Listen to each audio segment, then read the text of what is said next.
Halo teman-teman semua, selamat datang kembali di channelku ini. Sebelumnya aku ingin berterima kasih dulu bagi teman-teman yang udah mampir ke channel ini.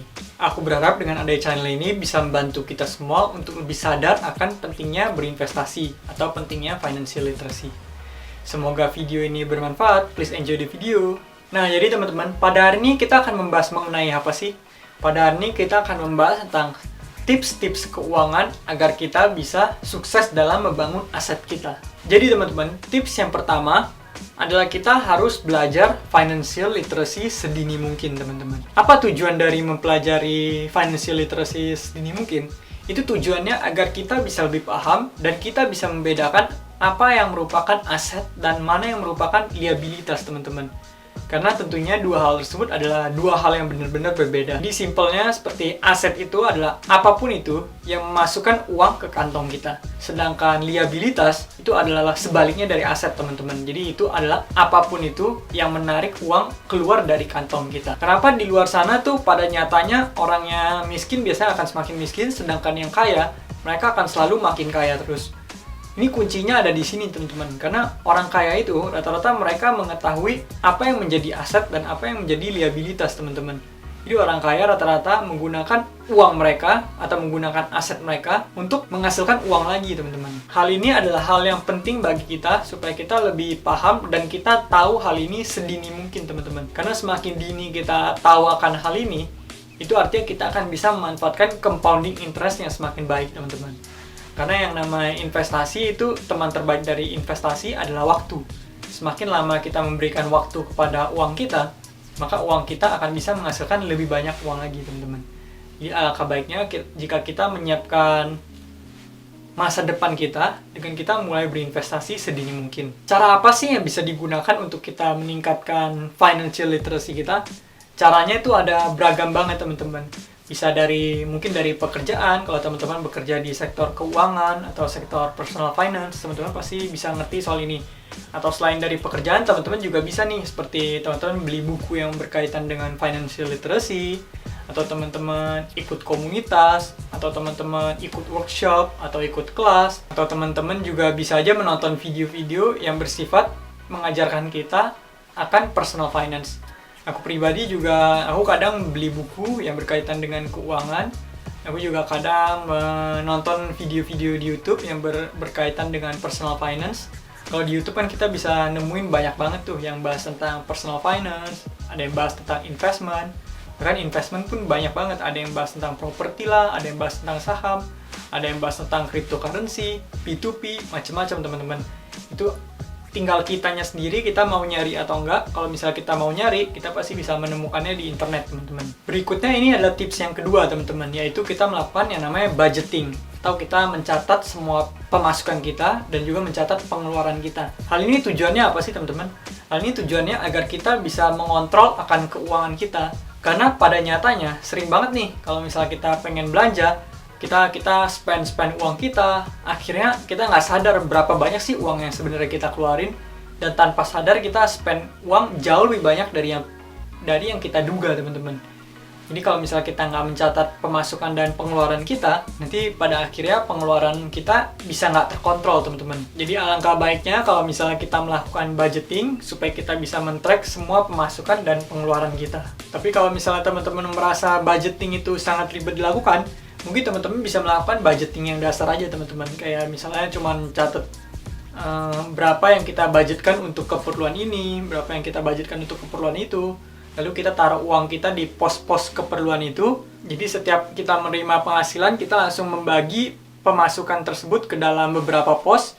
Jadi nanti kita spend uangnya berdasarkan pos yang kita udah alokasikan itu teman-teman. Jadi kita nggak nge-spend lebih banyak daripada yang udah kita alokasikan itu. Berikutnya adalah kita, kalau misalnya kita mau berinvestasi, sebaiknya kita berinvestasi dengan menggunakan uang dingin teman-teman. Kita jangan pakai uang panas. Nah yang dimaksud dengan uang dingin itu apa sih? Uang dingin itu artinya uang yang kalau misalnya uang tersebut hilang pun, uang tersebut nggak akan mengganggu kehidupan kita teman-teman.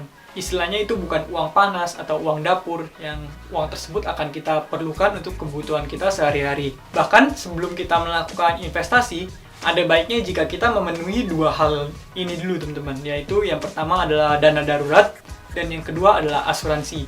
Kalau misalnya kita udah punya dua hal itu, kemudian kita berinvestasi menggunakan uang dingin kita, itu akan jauh lebih baik teman-teman. Jadi kita nggak menggunakan uang tersebut merupakan uang yang bakal kita pakai dalam waktu dekat teman-teman. Jadi istilahnya kalau misalnya uang itu hilang, kita pun nggak kenapa-napa. Karena seperti yang kita ketahui, yang namanya investasi semuanya pasti memiliki risiko. Kemudian tips yang berikutnya adalah sebaiknya kita jangan bergantung hanya pada satu sumber penghasilan.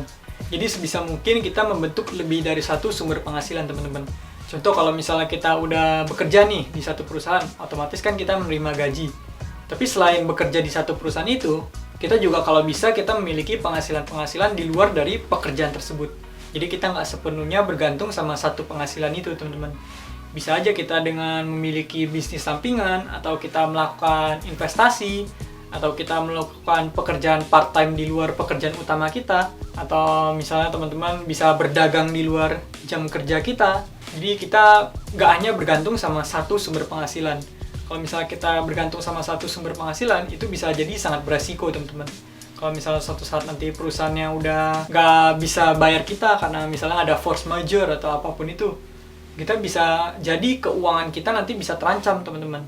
Sedangkan kalau kita memiliki penghasilan lain, kalau misalnya kita mendadak ada satu sumber penghasilan yang mati nih, kita masih tetap bisa melaksanakan hidup kita karena kita memiliki beberapa sumber-sumber penghasilan lainnya teman-teman. Aku pribadi juga aku memiliki lebih dari satu sumber penghasilan. Selain aku bekerja, aku juga memiliki penghasilan dari investasi. Tips keuangan berikutnya adalah kita harus memahami yang namanya hutang teman-teman. Karena seperti yang kita ketahui, hutang itu semacam pisau bermata dua. Hutang itu bisa menjadi sangat bermanfaat buat kita, tapi hutang juga bisa menjadi sesuatu yang membahayakan buat kita teman-teman. Karena utang itu dibagi lagi menjadi dua, ada yang namanya utang produktif, ada yang namanya utang konsumtif. Aku pribadi, aku juga nggak gitu suka yang namanya utang konsumtif. Jadi biasanya kalau misalnya aku mau membeli barang pun, aku jarang melakukan yang namanya utang konsumtif ini teman-teman.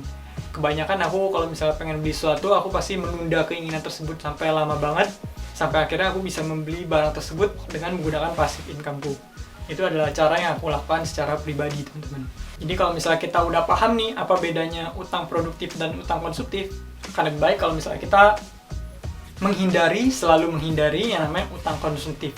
Kalau utang produktif itu terserah teman-teman mau gunakan atau enggak, itu akan lebih baik ketimbang utang konsumtif ya teman-teman. Nah berikutnya tips yang terakhir adalah tips yang ini juga nggak kalah pentingnya teman-teman, yaitu yang namanya bersedekah. Nah jadi bersedekah ini merupakan salah satu yang paling sering dilupakan oleh orang-orang teman-teman. Tapi ada baiknya kita tidak menganggap remeh yang namanya bersedekah ini. Karena walaupun bersedekah ini hasilnya nggak kelihatan secara langsung, tapi percaya deh teman-teman, kalau misalnya kita melakukan yang namanya bersedekah ini akan memudahkan rezeki kita teman-teman. Bahkan kalau misalnya kita perhatiin, rata-rata orang kaya di luar sana pasti rata-rata mereka bukan orang yang kikir teman-teman. Tapi mereka udah kaya, mereka dananya kenceng, mereka suka bersedekah, akhirnya mereka rezekinya makin diperlancar lagi teman-teman. Maka dari itu, kalau misalnya kita punya penghasilan pun ada baiknya kita memproporsikan sebagian dari penghasilan tersebut untuk kita gunakan untuk tujuan bersedekah. Kalau misalnya jumlahnya berapa itu terserah ke teman-teman masing-masing. Kalau misalnya mau bersedekah, yang penting kita berdana seikhlasnya kita aja teman-teman. Nah, sekian adalah beberapa tips-tips keuangan agar kita bisa memperbanyak aset kita. Sebenarnya aku juga masih memiliki banyak lagi tips-tips keuangan teman-teman. Cuma karena takut videonya terlalu panjang, mungkin nanti aku coba bahas di video-video berikutnya. Jadi sekian pada video kali ini. Aku udah mencantumkan link sosial mediaku di sebelah sini. Teman-teman bisa add aku, feel free to connect. Kemudian teman-teman juga bisa sharing tentang insight teman-teman mengenai personal finance di kolom komentar. Kemudian teman-teman juga boleh kasih masukan di kolom komentar. Teman-teman juga boleh like video ini kalau teman-teman suka. Kemudian teman-teman boleh dislike kalau misalnya teman-teman nggak suka. Dan kalau misalnya teman-teman menganggap video ini bermanfaat, teman-teman juga bisa share video ini ke teman-teman kalian agar video ini bisa menjangkau lebih banyak orang lagi dan membantu meningkatkan literasi keuangan masyarakat Indonesia. Terima kasih semuanya. Sampai jumpa di video berikutnya. Kami mohon bantuan teman-teman untuk subscribe dan like video ini agar bisa menjangkau lebih banyak orang lagi. Setiap dukungan dari teman-teman sekalian akan sangat berarti buat kami. Selamat menikmati konten dari kami. Semoga bermanfaat.